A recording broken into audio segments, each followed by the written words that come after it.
Hola a todos, soy Pablo Veloso y quería hablarles un poco acerca de la recursividad. A veces creemos que las cosas que percibimos o vemos o sentimos son las únicas cosas existentes, son las únicas cosas posibles, cuando en realidad todo depende del ojo con que lo miramos. Vamos a imaginar un poquito. Eh, Supongamos que así como esta cámara está enfocando en este momento mi persona, y definimos a mi persona como esto, ¿no es cierto? Lo que está recortado contra un fondo. Y soy solo esto. Ahora, supongamos que la cámara empieza a tener más profundidad y a enfocar uno de mis poros. Poco a poco va aumentando su dimensión hasta que enfoca realmente un poro. Cuando enfoca uno de los poros de mi piel, ya no estoy yo.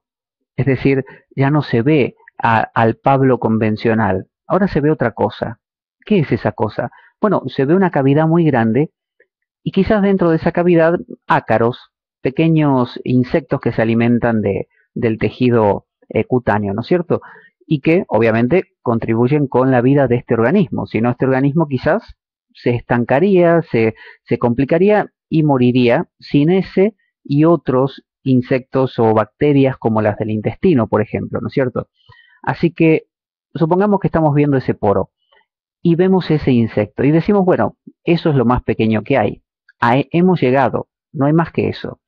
Sin embargo, aumentamos con nuestros avances tecnológicos la capacidad de profundización de ese microscopio. ¿Y qué descubrimos?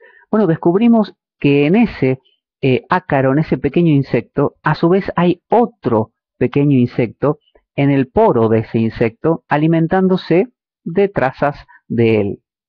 Entonces decimos, bueno, hemos llegado a lo más profundo de lo más profundo. No hay nada, no hay nada más. Mira la profundidad que hemos llegado. Al insecto que vive dentro del insecto que vive dentro de Pablo. Pero resulta que aumentamos la profundidad y llegamos a ver al insecto que vive dentro del insecto, del poro del insecto, y ustedes me entienden, ¿no es cierto? Ahí llegamos.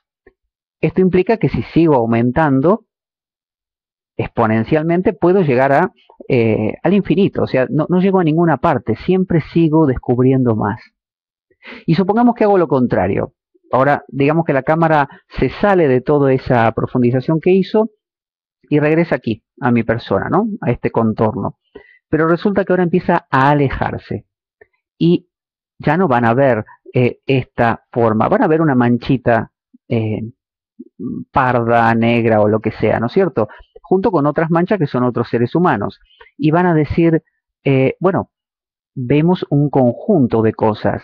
Esa manchita original está interrelacionándose con otras manchitas que se mueven de acá para allá y hasta podemos encontrar un patrón orgánico. Podemos ver casi como que es un organismo, como cuando uno viaja en avión y ve un montón de puntitos que son las personas o de casas que parecen dibujar patrones, ¿no es cierto?, bastante específicos. Y supongamos que volvemos a crecer y ahora vemos ya no esos puntitos, ya no se ven, ahora se ven los contornos de las provincias y luego de los países y luego de las selvas por un lado, de los océanos por el otro, de las montañas por el otro y luego del planeta. Y ese planeta a su vez forma parte de un sistema solar y a su vez forma parte de la galaxia y a su vez forma parte de...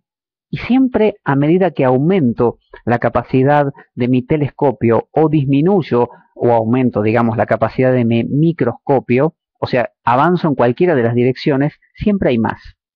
¿Qué nos cuenta esto? Nos habla de la recursividad.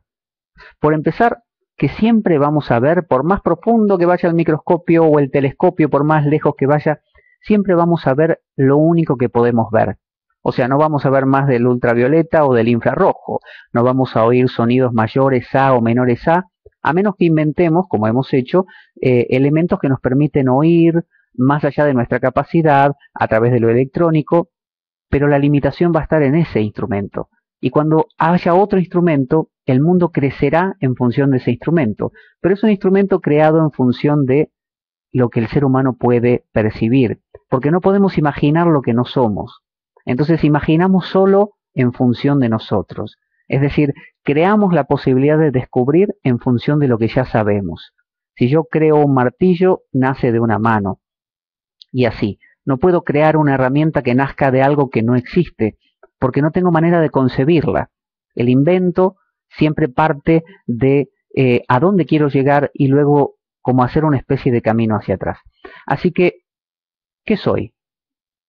¿Soy este enfoque que vemos ahora o soy el zoom que me va abriendo y el ácaro que está ahí metido? Porque yo sin el ácaro muero, y yo sin mis bacterias intestinales muero, y yo sin este aire muero, y sin el sol muero, y sin las otras personas no hay Pablo, no hay Pablo. ¿Qué sentido tendría llamarme Pablo y considerarme un ciudadano de si no hay otros? Entonces, ¿qué soy?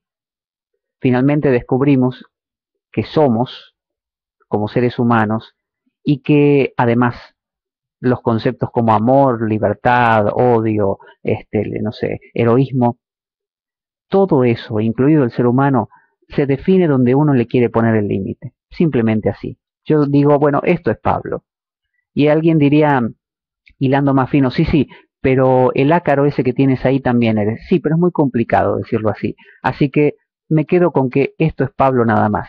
Y así vivimos en un mundo donde hacemos de cuenta que, y nos tratamos como si acá terminara Pablo. Y sabemos que no, en el fondo, que este aire es Pablo, porque si yo no lo respiro, muero. El aire me constituye, el alimento me hace, la bacteria que digiere me alimenta, pero no me alimenta, es yo, vive en mí, toda su vida en mí, como vive esta célula, como vive este brazo entero, este músculo, esta fibra muscular, este hueso. No vive, mejor dicho, en mí, hablando directamente, es yo, porque sin las fibras musculares, sin las células óseas, sin el tejido nervioso, no soy, no soy. Así que podemos pensar en, más allá de lo social y de cómo nos vamos a comunicar como siempre, pensar en qué somos verdaderamente. Si somos algo real o si somos lo que acordamos que somos.